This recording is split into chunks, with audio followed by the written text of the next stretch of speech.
पहले यहाँ अपना फ़ोटो मिलान कर लेना। फ़ोटो और डिटेल भी यहाँ पे आ रही होगी। क्या-क्या डिटेल आती है? बस नाम, रोल नंबर और फ़ोटो, तीनों चीज़ें तुम ख़ास करके देख लेना। जल्दबाज़ी में एकदम से मत, क्योंकि पहली बार दे रहे हो ना तुम, या एग्ज़ाम दिया इससे पहले कोई? हैं? एलपी दिया था। चलो बिल्कुल एलपी जैसा ही होगा, लेकिन थोड़ा-सा कुछ बदलाव हुआ है वो देख लो। ये मिलान कर लेना तभी आगे बढ़ना है, नहीं तो अपना पीसी चेंज कर लेना।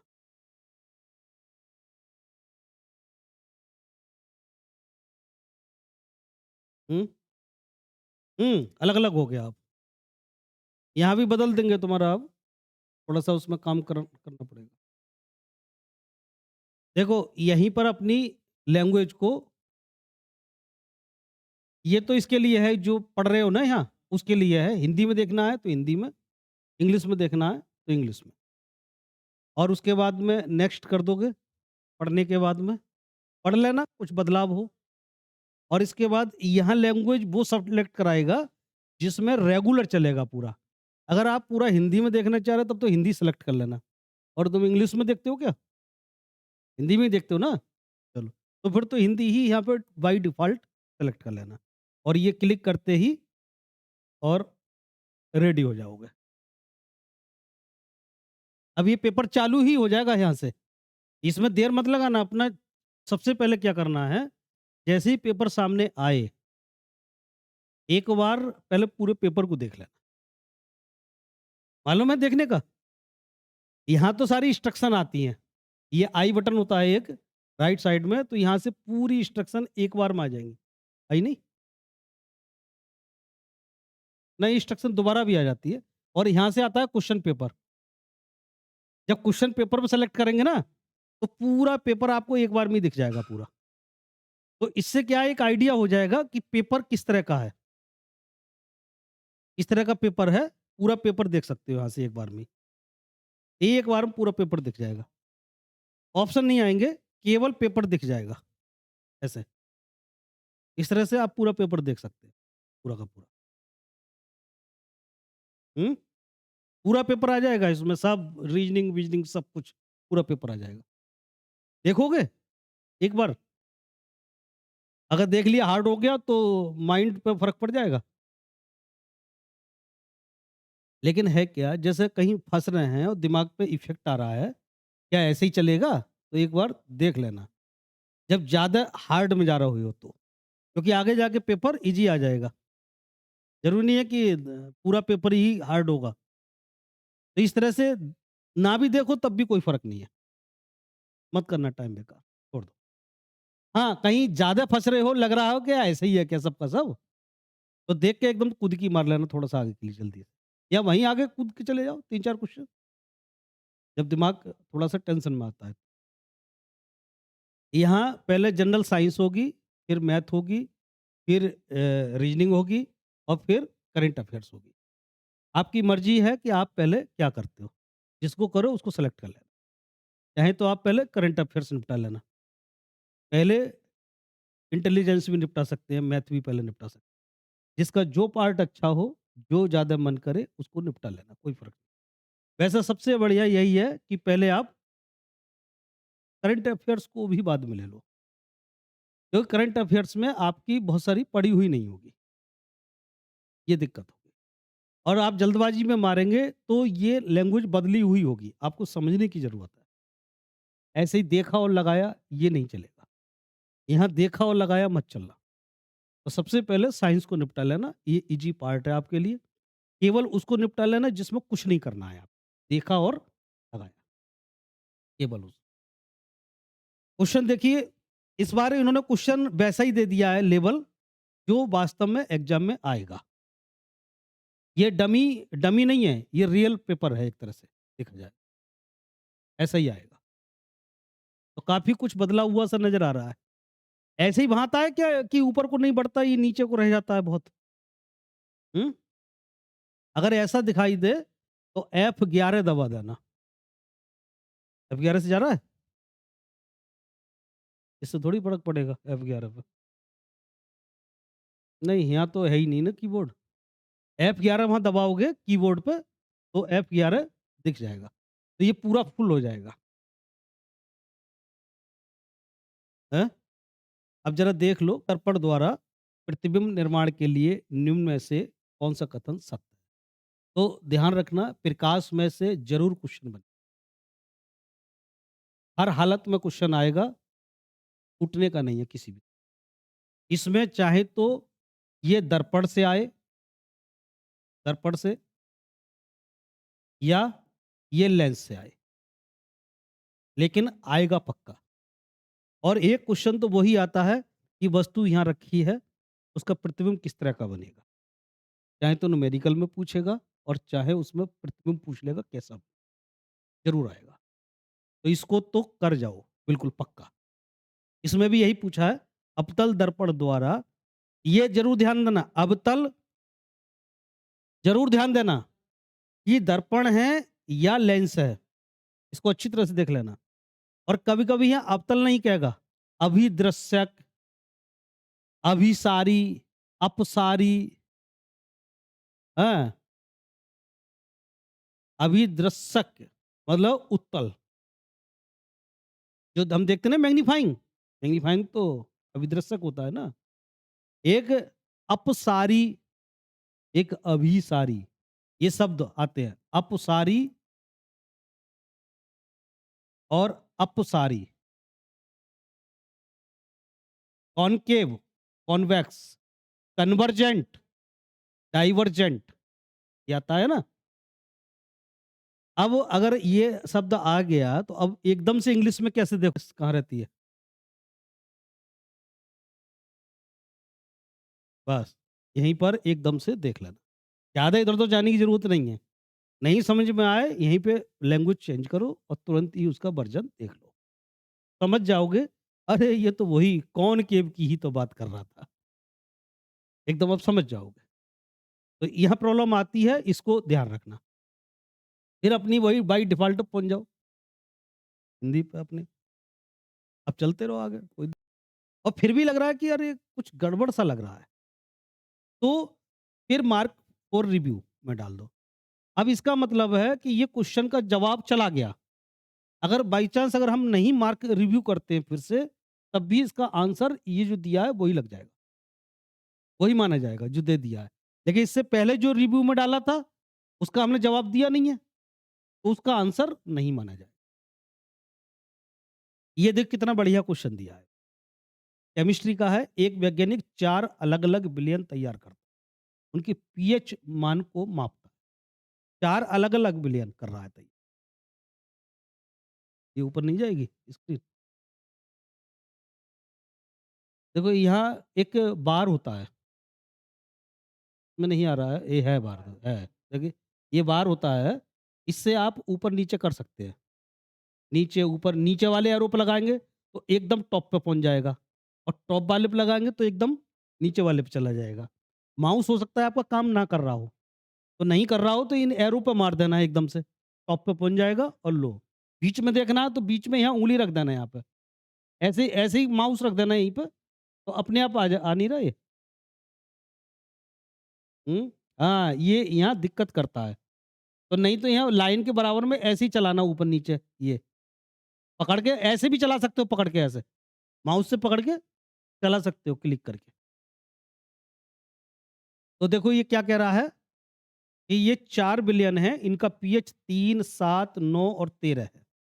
फिर कह रहा है इन बिलियनों की प्रकृति के संबंध में निम्न में से कौन से कथन सही है? एक चीज़ ध्यान रखना, एसिड बेस से संबंधित ज़रूर क्वेश्चन पूछा जाए। ये चैप्टर लिखते जाओ चाहे, लिखते जाओ। इन चैप्टरों को जितना बढ़िया हो सकता है उतना बढ़िया कर लेना। अगर बाकी और भी नहीं हुआ ना, तो इनमें से भी पूरा का पूरा पेपर लग सकता है। एक तो हो गया आपका लाइट, दूसरा हो गया इलेक्ट्रिसिटी। फिजिक्स की एक तरफ लिखो, केमिस्ट्री की एक तरफ और एक तरफ बायो के। तीनों के अलग-अलग लिख लो। लाइट, इलेक्ट्रिसिटी 2 हो गए फिजिक्स के चैप्टर और एक हो गया केमिस्ट्री का एसिड बेस। हो गया? अभी इसका मतलब समझ लो। एक का 3 है, एक का 7 है, एक का 9 और एक का 13 है। मतलब 3 और 7 ये तो हो गए ये तो उदासीन हो गया 7 वाला तो। और 7 से कम अम्लीय और 7 से ज़्यादा क्षारीय। यही होता है? तुम्हें दिखाई दे रहा है? इससे रुक रुक तो नहीं रहा है? अब देखो क्वेश्चन देखो, इन विलयनों की प्रकृति के संबंध में निम्न में से कौन से कथन सही है? यहाँ ये देख लेना ज़रूर, सही है, सही नहीं है। नहीं दिखाई नहीं देता है जल्दबाजी में, नहीं दिखाई देता है वहाँ। तो हम समझ जाते हैं कि सही नहीं है और एकदम से ऑप्शन पे चले जाते हैं। तो पहले तो यही देख लेना, तब आगे बढ़ना। सही है, तो पहला कह रहा है विलयन आर उदासीन है। उदासीन जब होगा जब पीएच 7 होगा। तो क्या आर 7 है? पूरा मत पढ़ो, आर 7 है? आर 7 है ही नहीं, तो पहला ऑप्शन कट गया, पूरा पढ़ने की जरूरत नहीं है। दूसरा कह रहा है पी विलयन उदासीन है, क्या पी का 7 है? अब 7 देखो क्यू का है 7, तो क्यू ही उदासीन है, बाकी सब अलग-अलग है। क्यू उदासीन है, बस। बाकी और कोई उदासीन नहीं है ना? पी अम्लीय है, देख लो ज़रा। पी अम्लीय है? पी अम्लीय है, सही है। जबकि एस प्रबल रूप से क्षारीय है। एस प्रबल रूप से ये भी तो सही है। लेकिन हमसे क्या पूछ रहा है? सही है। तो डी वाला सही है। तो सी वाले में क्या है? आर अत्यधिक अम्लीय है। आर अत्यधिक अम्लीय नहीं है। वो तो क्षारीय है। आर अत्यधिक अम्लीय नहीं कह रहा है। आर अत्यधिक अम्लीय है।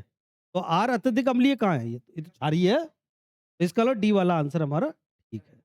डी वाले पर आंसर लगे। अच्छा क्वेश्चन दिया है, पहली बार इस तरह से पूछा गया है। आज तक कभी ऐसे क्वेश्चन नहीं पूछा। तो इसका मतलब ये प्रयोग इस बार कर रहा है। जो इस बार जो फीड किया है ना इसने क्वेश्चन, उन्हीं में से उठा के यहाँ डाल दिया है। अंदाज़ा समझ लो पूरा-पूरा। इस वाले पेपर को कई बार कर लेना अच्छी तरह से। हो सकता है एक आध क्वेश्चन इनमें से सेम टू सेम मिल जाए आपको। किसी न किसी सेट में ज़रूर मिल जाएगा। ये सीधे उठा के डाले गए हैं क्वेश्चन। क्योंकि हर बार ये कह रहे थे ना कि वहाँ कुछ और आता है और मोक में कुछ और देते हैं। इस बार इन्होंने उसी मोक में से उठा के दे दिया। और बिल्कुल इसी पैटर्न पे चलिएगा। ये देखो उत्तल दर्पण द्वारा बना प्रतिबिंब सद दर्पण में से देखो फिर दे दिया एक और। इसका मतलब ये प्रकाश वाले चैप्टर पे टिकेगा। काफ़ी क्वेश्चन है। अगर ऐसा आ जाए चैप्टर 1 करना है, क्वेश्चन बहुत सारे हो जाएँगे। उत्तल दर्पण द्वारा बना प्रतिबिंब सदैव कैसा होता है? जवाब देने से पहले अपना जवाब ले लो। उत्तल दर्पण होता है गाड़ी में साइड वाला मिरर। होता है? तो वो क्या कभी उल्टा बनाता है? हमेशा सीधा बनाता है, छोटा बनाता है। छोटा। अब देखो उल्टा नहीं, सीधा और वस्तु के समान ना, सीधा और छोटा। ये क्या कह रहा है? उल्टा कट गए? अपने आप लग गया? ऑप्शन काट के भी लग जाता है। आप जब भी उत्तल की बात करें, साइड मिरर पे चले जाना। उसमें जैसा दिखता है ट्रक में, वैसा आप मान लें। ट्रक क्यों? आप तो अपनी स्कूटी देख लो, स्कूटी, बाइक, बाइक में कैसा दिखता है? छोटा दिखता है। इतना बड़ा ट्रक छोटे से उसमें आ जाता है। लेकिन वो उत्तल है। अगर अवतल हुआ तो बड़ा दिखेगा, उल्टा हो जाएगा ठीक। लगा ना? सीधा और छोटा। ये देखो, इसका मतलब देखो क्वेश्चन को मिक्स कर रहा है। कभी फिजिक्स, कभी केमिस्ट्री, कभी बायो। एक तरफ से नहीं दे रहा है, मिक्स कर रहा है। कार्बनिक यौगिक दहन के संबंध में निम्नलिखित में से कौन सा विकल्प सत्य है? और एक चीज और देखिए, एग्जाम किसका है? ग्रुप डी का। ये क्वेश्चन ग्रुप डी का है? एएलपी भी ना कर पाएगा। ऐसे क्वेश्चन एएलपी में आते हैं। तो ग्रुप डी नहीं है। वो ठीक एएलपी टेक्नीशियन है। आप ये मान के चलिए। पोस्टरी तो नीचे हैं। लेकिन एक बात देखिए, ज़्यादा पढ़ा लिखा कौन होना चाहिए? ट्रैक बिछाने वाला या ट्रेन चलाने वाला? ट्रैक बिछाने वाला मजबूत होना चाहिए ना, तभी अच्छी चलेगी। और उसी को सैलरी कम दे रहे हैं ये। नहीं तो ट्रैक मैन को तो सबसे ज़्यादा सैलरी देनी चाहिए, क्योंकि वही रीढ़ है रेल की। रीढ़ है, उसके बिना नहीं चल पाएगी। अगर उसने लापरवाही कर दी, तो सब बेकार है, पूरा रेल। उसी के ऊपर सब चलता है। रात को लोको पायलट तो अंदर बैठ के चला रहा है ठंड में, और पेट्रोलिंग करने वाला ट्रैकमैन, ये सब रात में भी ड्यूटी कर रहे हैं, बताइए। रात में भी अपना काम करते हैं, ठंड में करते हैं, उन्हें तो कोई सुविधा है नहीं। तो देखा जाए सबसे मेहनत भी यही पोस्ट करता है और सबसे कम सैलरी पाता है। इनका लड़ना गलत नहीं है, ये जो तमाम लड़ रहे हैं, तमाम इनकी यूनियन विरोध कर रही है, गलत नहीं है। लेकिन हमें क्या है, हमें फिलहाल अभी नौकरी लेनी है। कैसे भी उँगली पकड़ लो रेल की, और रेल की उँगली पकड़ ली जाएगी तो एग्ज़ाम डिपार्टमेंटल निकल जाएगा। वो आसान होता है डिपार्टमेंटल। तो कैसे भी नौकरी ले लो, और सबसे बढ़िया है कि एग्ज़ाम एक है केवल, बाकी तो फिज़िकल है, तो फिज़िकल में कोई बहुत ज़्यादा थोड़ी है। कट्टा लेके चलना है बस, कट्टे को उठा के फेंक देना ले जाके, हैं? एग्ज़ाम से पहले कुछ दिन खेतों में कट्टा ले लेके घूमना, इधर-उधर लेके चलना, और वो तो 40 किलो का ही रखते हैं, 40 का ही होता है, 35 का होता है।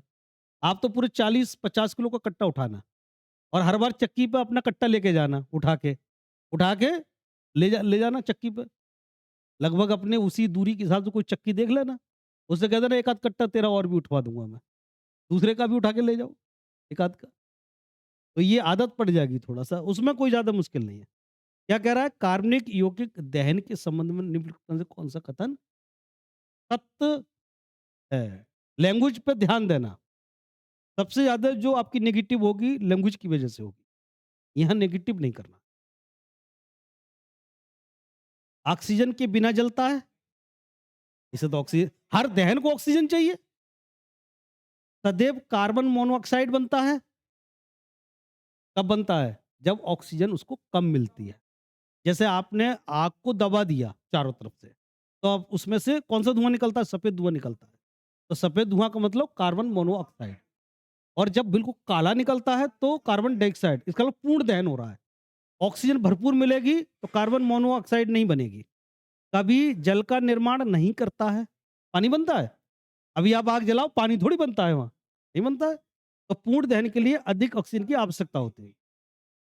तभी तो कहते हैं कि जब कभी आग लग जाए तो सारी खिड़की बंद कर दो, दरवाजे बंद कर दो। फिर क्या होगा? जो ऑक्सीजन अंदर की है वो कुछ देर जलेगी, और उसके बाद फिर अपने आप आग बुझ जाएगी। केवल दरवाजे चारों तरफ से बंद कर दो। और ये जो अग्निशामक है, ये भी क्या कर रहा है? जैसे ही हम इसका पाइप जैसे छोड़ते हैं, तो चारों तरफ से आग के कवर कर लेता है। तो बाहर की ऑक्सीजन आती नहीं, अंदर की खत्म हो जाती है, आग बुझ जाती है। तो ये जितने भी अग्निशामक है, उनका सिद्धांत यही है कि कैसे भी उसकी ऑक्सीजन कम कर दो, बस आग बुझ जाएगी। तो क्या लगाएं आंसर? क्या पूछा था, सत्य या असत्य? सत्य। तो सत्य यही है हमारा, लगा दो। एक कोई-कोई यहाँ से लगाते हैं आंसर को, बिल्कुल यहीं पॉइंट पे ही आके लगाना, ठीक-ठीक लगे। और ये माउस इधर-उधर कुटकुटाते रहते हो ना, उसमें टाइम आपका ही बेकार हो रहा है। एक बार में ही देखो हट गया, हट गया। वहाँ भी कभी-कभी माउस लग जाता है जल्दबाजी में, और हम क्या करते हैं, सीधा किया और आगे बढ़ गए। हम समझ रहे हैं हमने लगा दिया आंसर। देखो अपने आप ही हटा ये तो, ऐसे ही वहाँ हो जाता है। चलो, ये फिर देखो केमिस्ट्री से दे दिया। धातु की सक्रियता श्रेणी, कौन-सा चैप्टर है ये? एकदम आपको चैप्टर पकड़ना चाहिए। मेटल की सक्रियता, नॉन मेटल मेटल होती है, उनकी क्रियाशीलता की सीरीज होती है। बताओगे? बोलो जल्दी बोलो, सीरीज बोलो पूरी। हैं? हाँ, पूरी सीरीज है, लिखवे सरकेना मगल मंजन करपी कदकोनी सनपी भी हासू अगग पट्यू। हो गया? लिख दोगे? देखो, चलो लिख दो। देख लो, बढ़िया सीरीज है, इस सीरीज से ही सब कुछ निकलता है। ये है, लिख, लिख वे सर के ना मग अल मन जन कर पी कद को नी, और फिर नीचे को सन पी बी आसू, फिर नीचे को अग अग पट यू। ये नीचे को इनकी सक्रियता कम हो रही है। लिख लो इस सीरीज को। इस तरह का क्वेश्चन कहीं से भी पूछ लिया जाएगा। अब वहां तक सर तो पहुंचेंगे नहीं अभी, तो इसलिए इस चैप्टर को यहीं खत्म हो जाएगा। चैप्टर ही खत्म हो रहा है यहीं पे एक ही चीज में। ऐसा कर लो, लिख वे यहां तक, सर के ना, मग अल, मग अल मतलब मग्घा लेके आ पानी में, और मंजन कर, ही कद कोनी, लगा लेना अपना अर्थ। सन पी बी हासू अग अग पटियू। कैसे भी अपना इस सीरीज को कर लो बस। एकदम से लिखो और बता दो कौन सी ज्यादा क्रियाशील है, कौन सी कम क्रियाशील है। नीचे क्रियाशीलता कम होती है। ये मेटल्स की है, मेटल धातु, धातु की क्रियाशीलता नीचे को घटती है हमेशा इस सीरीज में। ये सब धातुएं हैं। ऐसे ही पूछ ले कोई क्वेश्चन, निम्न में से कौन सी धातु है। इस सीरीज में जो है वो धातु है, नहीं तो अधातु है। बस यही सारी धातुएं हैं टोटल। एन आई निकिल, एन आई निकिल, सन एस एन टिन, टिन का फॉर्मूला पूछ लेता है एस एन, पीबी, इनके नाम भी कर लेना। किसी किसी का प्रतीक चिन्ह पूछ लेता है केवल। इन सभी धातुओं के परमाणु क्रमांक भी कर लेना। परमाणु क्रमांक से क्वेश्चन भी पूछ सकता है। तो क्या है, देखो ऊपर की ज्यादा क्रियाशील होगी, नीचे की कम क्रियाशील होगी।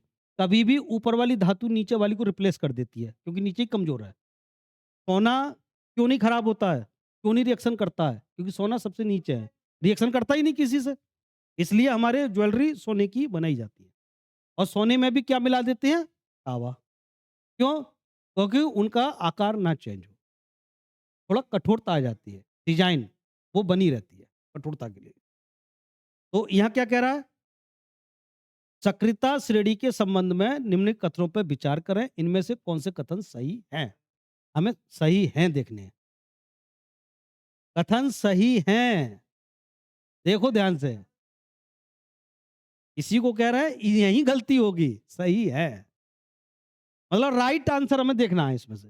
कॉपर सल्फेट के विलयन में रखे आयरन के टुकड़े पर धीरे धीरे लाल रंग की परत जम जाती। कोई अगर चेंज हो रही है मतलब केमिकल रिएक्शन हो रही है, चेंजिंग नहीं हो रही है तो केमिकल रिएक्शन नहीं हो रही है। केमिकल कौन करेगा, इसमें है कॉपर सल्फेट है, इधर क्या है आयरन। कॉपर सल्फेट का मतलब कॉपर, धातु कौन सी है, कॉपर। और आयरन का मतलब लोहा। क्या लोहा इसके रिएक्शन करेगा, लोहा है देखिए, लोहा कहाँ है, लोहा ये रहा। और कॉपर, कॉपर, कॉपर है ये, कॉपर नीचे है। तो क्या इसमें से कॉपर को हटाएगा, अगर लोहा ऊपर है तब तो नीचे वाली को हटा देगा, नहीं तो नहीं हटा। तो ये तो ऊपर है ना, रखे आयरन के टुकड़े पर धीरे धीरे लाल रंग की परत जम जाती है, रिएक्शन हो जाएगी, रिएक्शन हो जाएगी क्योंकि लोहा ऊपर है तो हो जाएगी। तो ये बात इसकी सही है। जवाब देने के लिए हमें रटने की जरूरत नहीं थी, हमने जवाब इस सीरीज से दे दिया बस।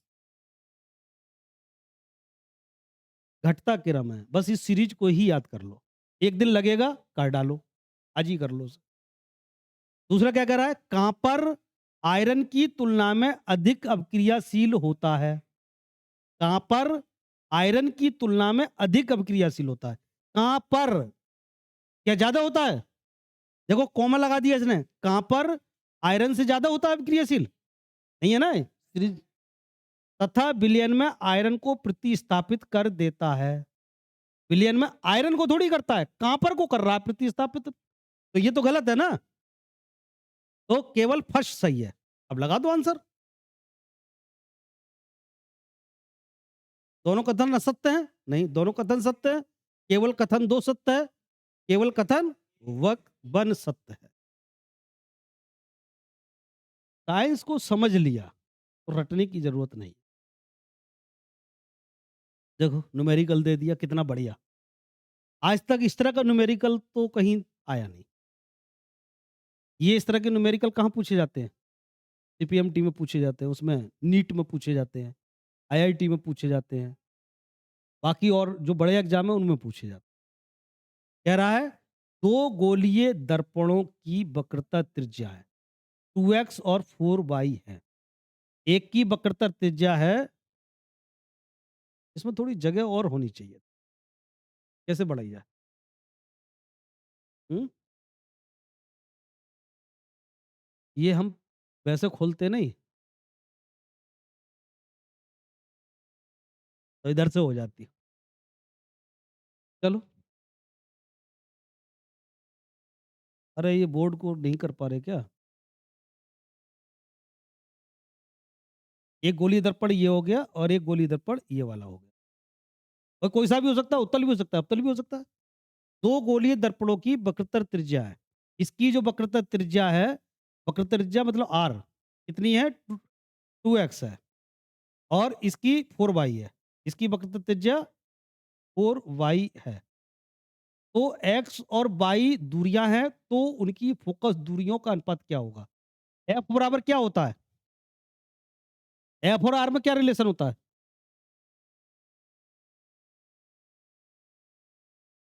अरे कोई गोला है, उस गोले की ये जो होती है, ये R होती है वक्रता त्रिज्या या पूरा व्यास वक्रता त्रिज्या होता है?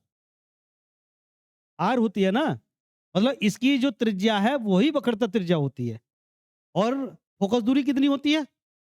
इसकी आधी फोकस दूरी होती है। तो यहाँ पर 2R है तो फोकस दूरी कितनी हो गई? X और यहाँ फोकस दूरी हो गई 2Y। तो यही तो कह रहा है कि उनकी फोकस दूरियों का अनुपात क्या होगा? X और 2Y होगा। X और 2Y कहाँ है? X और 2Y X upon 2Y। Clear? मुश्किल नहीं था। उसने मुश्किल ऐसे लिख के बना दिया। अगर सीधा-सीधा पूछता हमसे कि किसी की 4x है या 4y है तो उसकी फोकस दूरी कितनी होगी? तो हम बता देते। लेकिन ऐसे उसने कंपेयर कर लिया। मतलब उन्हें कोई भी अपना ग्रुप डी वाला आदमी वैसे ही ना चाहिए, रटने वाला, दिमाग वाला चाहिए। जो कैलकुलेशन कर ले, दिमाग से ट्रैक को ठीक कर दे। हो गया? ऑप्शन चेंज हो गया? कैसे हो गया? ये कैसे हो गया? अगर ऐसा होगा तब तो बड़ा नुकसान हो जाएगा। चलो यहाँ तो टच हो रहा होगा, लेकिन वहाँ तो सही होगा। ये भी केमिस्ट्री का दे दिया। नॉर्मल क्वेश्चन नहीं है केमिस्ट्री के, दिमाग वाले क्वेश्चन हैं, सीधे-सीधे नहीं है। फिजिक्स का नहीं है, केमिस्ट्री का है। हाँ, फिजिक्स का है ये, उसका मैटर मैटर का है। कौन-सी स्थिति खुले बर्तन से जल के सबसे शीघ्र वाष्पन का कारण बनेगी? वाष्पन मतलब वेपोराइज़ेशन, वेपोराइज़ेशन। केमिस्ट्री का नहीं, फिजिक्स का एक चैप्टर है जिसमें क्वथनांक, गलनांक, हिमांक ये सब है ना? बताए होंगे सर ने संघनन, कंडेंसेशन उस चैप्टर से। हाँ, फिजिकल केमिस्ट्री। तो बताइए? अरे अच्छा क्वेश्चन है, बताइए जल्दी। कौन-सा?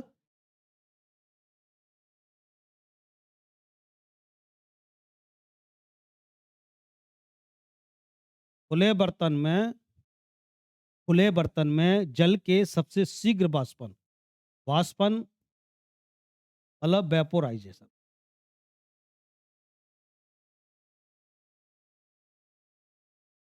वैसे पढ़ाई आराम से करने की चीज़ है, समझ-समझ के बड़े आराम से। ऐसे क्वेश्चन बड़े आराम से करने चाहिए। अब ये वेपोराइज़ेशन आया है ना, तो यहीं वेपोराइज़ेशन पूरा खत्म हो जाना चाहिए, एक-एक पॉइंट।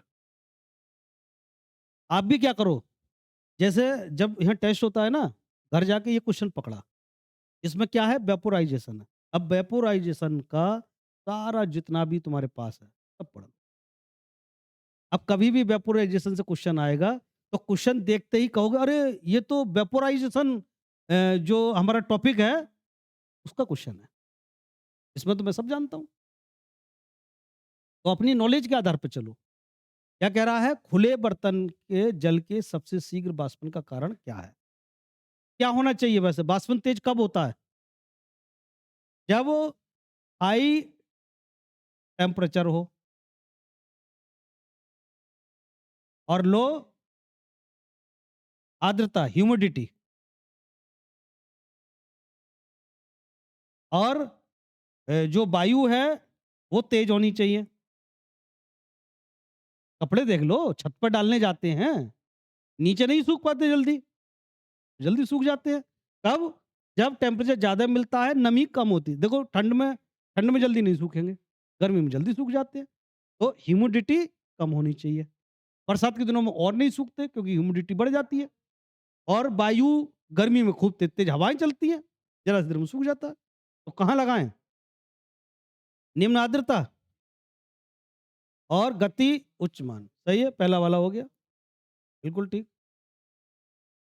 एक बार लगाने के बाद में नज़र डाल लिया करो कि लग गया, एक बार नज़र यहीं डाल लिया करो, तब आगे सेव मारो फटाफट।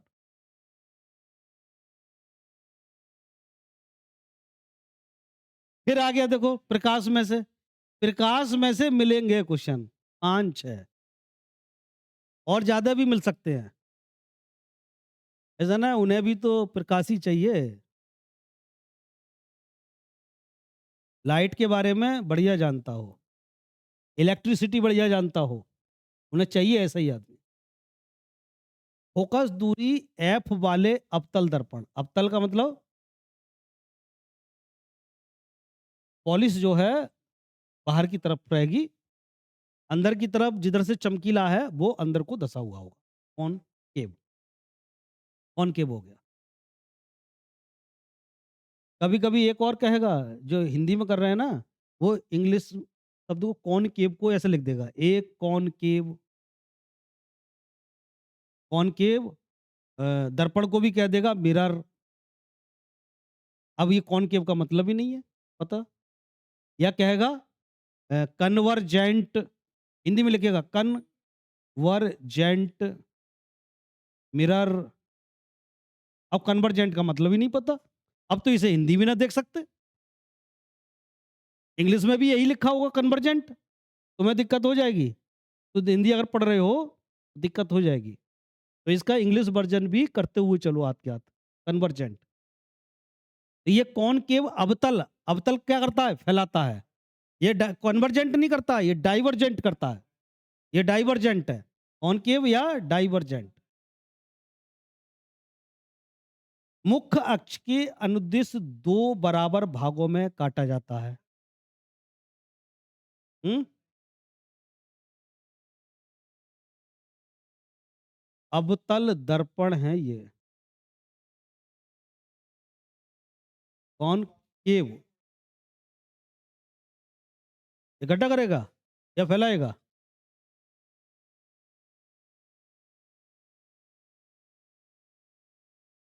हम्म, डाइवर्जेंट होगा।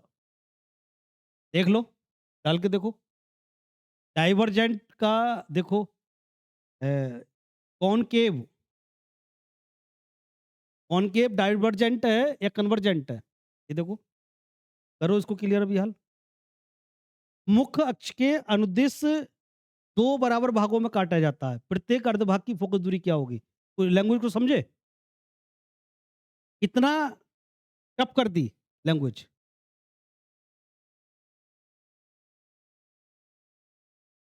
अपना अपना निकालो आंसर इसका। अरे चुपचाप निकालो ना, अभी बोलो नहीं। हाँ, बोलना नहीं है अभी, अभी अपना अपना आंसर लगा लो, देखते हैं इसको। हैं? कौन सा वाला? अब सारी होता है, कॉनकेव होता है ना।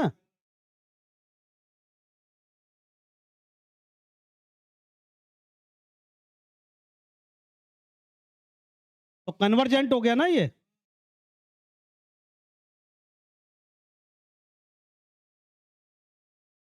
हाँ, कन्वर्जेंट। ये फैलाएगा नहीं, डाइवर्जेंट नहीं, कन्वर्जेंट। तो कन्वर्जेंट या कॉनकेव, ये कॉनकेव लगाते हैं। कॉनकेव कन्वर्जेंट इकट्ठा करता है ना वो सबके लिए। ठीक, ठीक। तुम समझ रहे हो इसकी लैंग्वेज? हाँ? क्या कह रहा है? तुम सिर्फ़ यही बता दो कि क्या कह रहा है क्वेश्चन। अनुदिश 2 बराबर भागों में मतलब इस लेंस को ये दर्पण है, इसको 2 बराबर भागों में ये यहाँ से 2 बराबर भाग कर रहा है, इस जगह से या ये इसको जैसे ये है, इसको यहाँ से 2 बराबर भागों में काट रहा है। ये वाली बात सही है या ये वाली बात सही है या यहाँ से काट रहा है इसको? ये कह क्या रहा है? ये वाली बात सही है? ऐसे काट दिया हमने। या यहाँ से 2 बराबर भागों में काट दिया, ये आगे-आगे का हिस्सा ये है, ये बात है। या ये वाली बात है कि एक दर्पण था, उसका ऊपर का हिस्सा उड़ा दिया आधा, हैं? ये वाली बात तो नहीं है? समझ लो ठीक से। इंग्लिश में कर दें? चलो इंग्लिश में समझ लो। वैसे मुश्किल है। अरे! ये बड़ा सेट है। तो फिर इसका फ़ायदा क्या हुआ? क्यों इसका फ़ायदा क्या है फिर? हैं? अरे! डिजिटल बोर्ड का मतलब ये है कि यूँ ही हो जाए सब कुछ एकदम, हैं? अब तो समझ लो।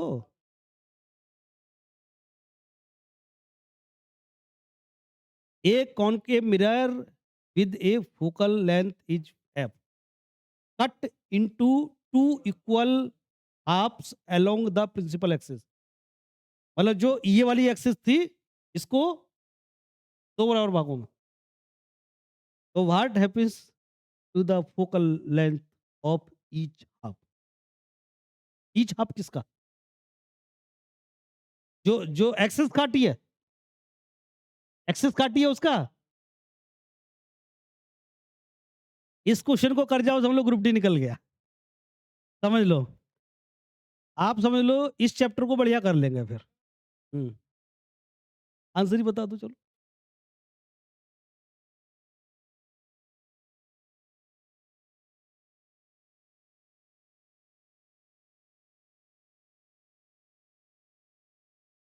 हम्म, पहले तो आप इसका मतलब ही नहीं समझ रहे। क्या काट रहा है? ये मिरर है, मान लिया, और ये इसकी एक्सिस है, यहाँ रखा है इसमें। ये एक्सिस है। अब इस एक्सिस को यहाँ से काट रहा है या पीछे वाली एक्सिस को काट रहा है आधा-आधा, या हमने इस लेंस को ही आधा इतना इतना काट दिया। ये हमने इस दर्पण को ही आधा काट दिया यहाँ से। मतलब ऐसे या तो ऊपर से काट दिया आधा, हैं? जैसे ये रखा है बीच में रखा है, मान लो ये पार होके जा रही है। तो या तो हमने आधा-आधा ऐसे काट दिया या आधा-आधा ऐसे काट दिया। ये इसको काटने को कह रहा है या इस एक्सिस को काटने को कह रहा है? हम्म, इसको नहीं काटने को कह, इसको क्या काटोगे? ये तो काल्पनिक है, ये रियल थोड़ी है माँ। ये तो हम आंख लगा के ऐसे देखते हैं। किसी ने फिजिक्स में प्रैक्टिकल किए होंगे, तो लेंस लगा रहता है यहाँ पे, एक स्टैंड पे लगा रहता है लेंस ऐसे ऐसे। तो हम ऐसे देखते हैं नीचे, ये तो नीचे बस बेस रहता है नीचे। तो ऐसे जब देखते हैं तो हमारी आंखों के बीच में कुछ है थोड़ी बीच में, काटेंगे क्या? कुछ भी ना। तो काटेंगे इसको, मिरर को काटना है। तो मिरर को या तो खड़ा काटे या लेटा हुआ काटे। कैसे कह रहा है ये काटने को? मतलब यहाँ बीच में से होके जाना चाहिए, बीच में से होके जाना चाहिए। तो ऐसे भी कट सकता है, ऐसे भी कट सकता है। तो खुला है, पीछे से पॉलिश हो रही है, इधर से हम मुँह देख रहे हैं। अरे किसी की सिंदूर रखा हुआ, सिंदूर देखा है? डिब्बी में होता है, आगे शीशा भी होता है, सिंदूरदानी है, मान लिया। तो पीछे से तो दिखेगा ना मुँह अपना, मुँह हमारा इधर से दिखेगा। और उनका सिंदूरदानी भी अब्तल ही होता है शायद। ये अब्तल है? बड़ा चेहरा दिखता है, बड़ा दिखता है, तो समझ लो सिंदूरदानी समझ लो। अब सिंदूरदानी को ऐसे खड़ी काटे या ऐसे काटे, ये क्या कह रहा है? मतलब बीच में से होके जाना चाहिए, चाहे ऐसे काट लो, चाहे ऐसे काट लो। इसकी फ़ोकस दूरी फ़र्क पड़ेगा? हैं? बोलो। अगर आधा शीशा रह गया, तो जितनी दूर से पूरा मुँह दिख रहा है, तो अब क्या उसके पास जाना पड़ेगा? अरे शीशा टूट जाता है, कोई फ़र्क पड़ता है? कोई फ़र्क नहीं पड़ता। चाहे बड़े टुकड़े में से देख लो और चाहे आधा तोड़ के आधे टुकड़े में देख लो, बराबर दिखता है। तो फ़ोकस दूरी सेम रहेगी, नो चेंज। हो गया क्वेश्चन? लगाओ। एफ टिपिकल है, लेकिन लैंग्वेज को टप कर रहा है, मतलब चीज़ नहीं बदलेगी। आप इसका मतलब समझिए, वो कुछ भी नहीं बदलना चाह रहा है। वो सिर्फ़ ये चाह रहा है, देखो लैंग्वेज जब बदलेंगे तो आंसर हट रहा है। तो कहीं ऐसा ना हो आंसर लगा के लैंग्वेज बदला और आगे बढ़ गए। ऐसे मत कर देना। या हुआ क्वेश्चन भी हट गया।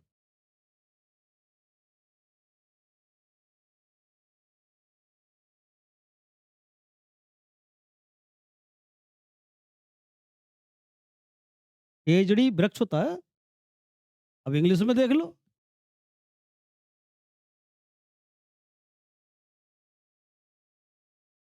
Which of the following sacrificed the leaf of the production of khejri tree.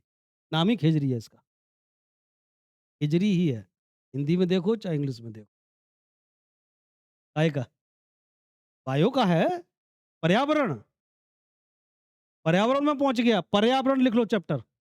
Bio का इकोसिस्टम, पर्यावरण, पॉल्यूशन मिला के लिखो। बायो का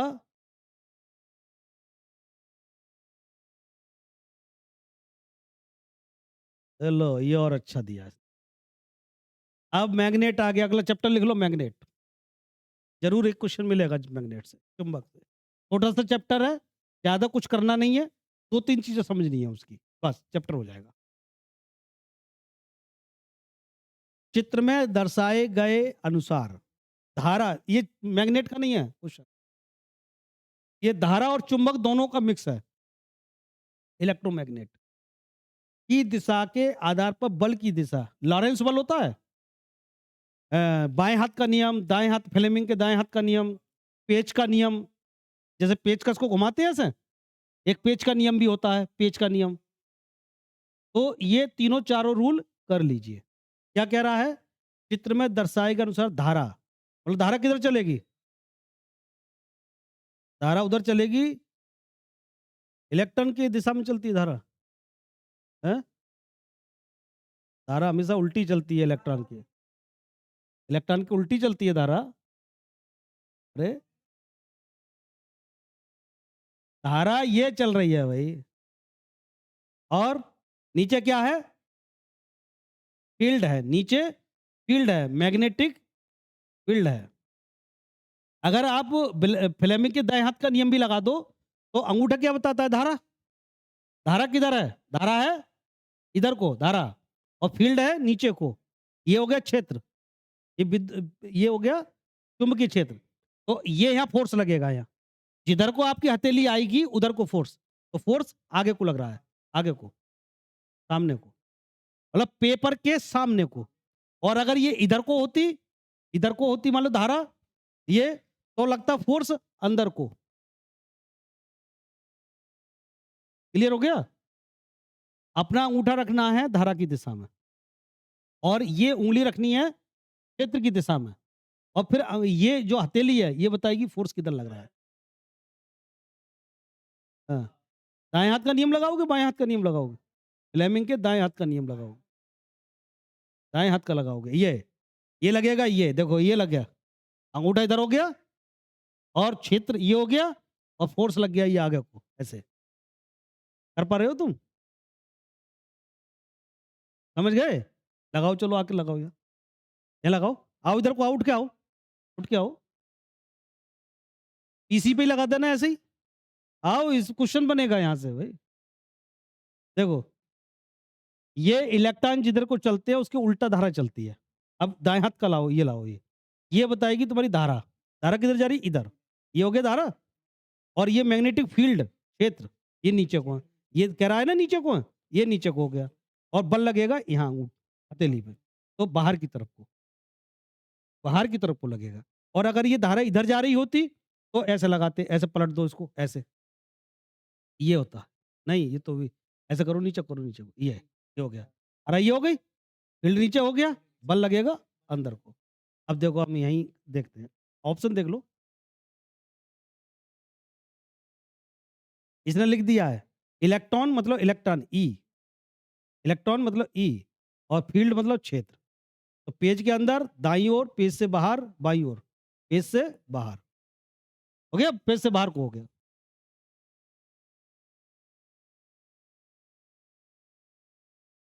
ये फिर देखो, बीच-बीच में मिक्स कर रहा है, कभी केमिस्ट्री, कभी फिजिक्स, कभी बायो। सावन के अणुओं की जल विरागी पुच्छ मिसेल, कभी सुना है ये? के अंदर क्यों रहती है? जल विरागी पुच्छ मिसेल के अंदर क्यों रहती है? जल विरागी क्या है?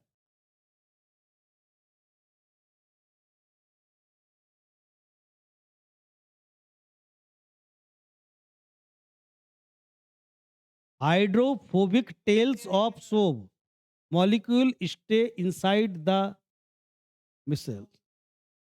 हम्म, लगाओ, क्या लगा? एक होते हैं जल स्नेही, जो जल के बराबर में आते ही मिल जाते हैं। एक दूर भागते हैं, जैसे तेल है, तेल दूर को भागेगा, मिक्स नहीं होगा पानी में, हैं? और कुछ चीज़ ऐसी होती है जो पानी में एकदम से घुल जाती है। जैसे कि एक आध बताओ? शहद? शहद घुल जाएगा। तो कौन-सा आएगा इसमें? हुँ?